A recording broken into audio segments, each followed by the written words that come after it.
What's happening, guys? This is James Blonde from MMOHut.com with a quick weekly recap for MMO news and announcements for the week ending June 24th, 2013. And as you can probably tell from the video playing in the background, our first bit of news, once again, is another update teaser from World of Tanks. This time it's a teaser for update 8.6, featuring further changes and balance to the in-game economy, as well as adding new SPGs that further bolster that line of vehicles up to tier 10. Along with the new artillery units, update 8.6 also adds a new premium British tank, the A33 Excelsior, as well as a new battle arena, Sacred Valley, based on a Korean setting. The new update is already rolled out in Southeast Asia this past week, while American and South Korean players will get the update tomorrow, June 25th, and July 4th, respectively. Area Games first let Aliens invade Soldier Front 2 way before it was even in the beta, and just last week they announced the Iron Invasion as the latest content update for Shaiya. Dangerous mechanical monsters have appeared in the battlegrounds that must be stopped by members of both factions. Other than their newfound enemies, players can pick up new quest scrolls that allow them to take part in a bingo event after completing the quest, and find a new world of convenience in the addition of a instant PvP button that teleports players instantly to an active PvP zone within their level range. That's actually pretty handy. On another note, Area Games also launched the Reawakening update for Eden Eternal, which also happens to be celebrating its 2-year anniversary. The Reawakening features a huge graphical update to the entire game, where character movement and casting animations are smoother and more detailed, improved lighting effects add additional depth to character models, and new art has been added for story quests. The UI has also been adjusted for a more streamlined, intuitive, and easy-to-use feature for both new and experienced players alike. Next up, Killer Combo announced that they've officially expanded their service for Elsword to Latin America this past week on June 19th. According to their CEO, Latin Americans have been waiting since the game's released in 2010 to actually have access to it. Though their press release didn't mention it, hopefully this means that since they've got the game in a clean, new, transformed state, so to speak, the next step is to release it to the rest of the world, starting with Latin America. Nexon announced last week a series of new updates coming soon for Vindictus, and by soon I mean it's already out, one of them anyway. The update includes features such as new battles, 9 added in the Twilight Desert, new monsters, Grim Reapers and Guardians, time progressions when moving into new areas, and a total of 14 underground dungeons with access portals opening and closing depending on the day or night cycle. There's plenty more to be added, including various character revamps, so definitely follow the link in the description below to get more details. Nexon also debuted a new trailer featuring the new content presented to players in the new Unleashed update from Maplestory. Granting a level cap increase to level 250 allows players to experience more difficult enemies in a new Monster Park zone, 2 new theme dungeons, and the revamped Malaysia and Singapore regions.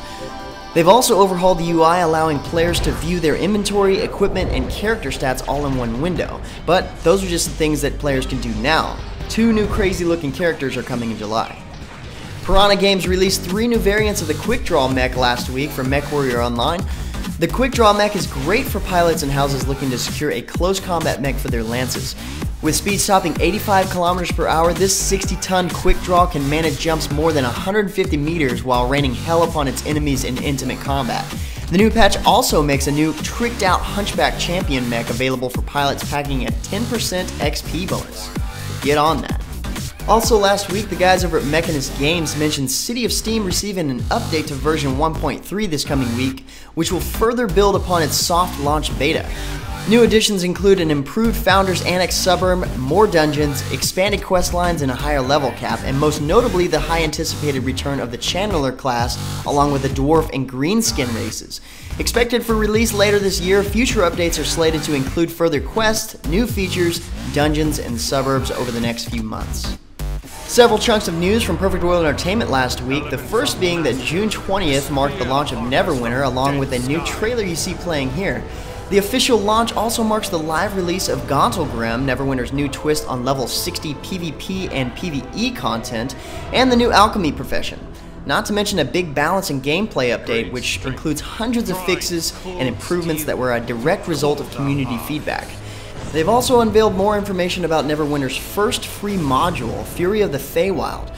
This module will introduce the new region of Sharandar, 3 campaign areas, 3 instances, new enemies and loot, and a new dungeon, alongside 2 new professions, weaponsmithing and artificing. And in more news from PWE last week, the Perfect World International team announced Rising Call, the latest content update for Perfect World, has gone live. Rising Call is updating and improving some of the most popular content in the game, including the PvP system Nation Wars, which is getting expanded with new battlefields and combat systems. They've also got a big update for the Venomancer class, as well as new quests, gear, fashion, mounts, pets, and plenty more. Next up, Netmarble introduced the first content update for Arcane Saga, adding player-requested changes such as the addition of a tutorial on how to equip and extract spheres, which are functional enchantments from items. Plus, various character skills are now boosted. A new high-level dungeon, Crystal Mine, is introduced and also happens to be the game's most rewarding dungeon. The update also features plenty of new recipe items for crafting, along with new quests to help speed the leveling process. All this, and they're celebrating it with numerous in-game events that will run through mid-July.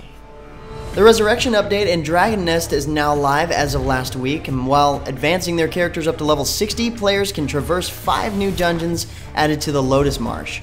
Elevated boss battles also pose an additional challenge as Typhoon Kim and Professor K's Nest test even the most seasoned players. Gamers can also scoop up new costumes and uncover extra skills and hidden bonuses to aid in achieving level 60 status. With this new expansion, first-time Dragon Nest players get new player packs with handy items and gear to get you caught up. And our last bit of news has to do with Batz, the latest god in SMITE. Batz is labeled as the Howler Monkey God and actually replaces Sun Wukong in the game. For now, he's actually scheduled to return in a revamped form at a later date. But Batz is a physical melee assassin who uses a mix of agility and physical power to take on enemies. Helping him do so are abilities such as Overhand Smash, where he smashes his staff into the ground, damaging all nearby enemies, and his ulti, Fear No Evil, in which a totem is summoned from the ground to ward off all evil. Enemies caught in this will be feared away as they take damage every quarter of a second. Pretty straightforward, but now it's got me wondering what they plan to revamp on Sun Wukong. Well, anyway guys, that sums up the MMO news and announcements for this week. If you haven't already, check out our E3 coverage from last week. Meanwhile, if you're looking for more information about the news featured here, check the links in the description below or head over to MMOHut.com/news. Feel free to discuss the news in the comments below or head over to MMOHut.com/forums. Until next time guys, that's going to be it for me. I'm James Blonde. See you out there, gamers.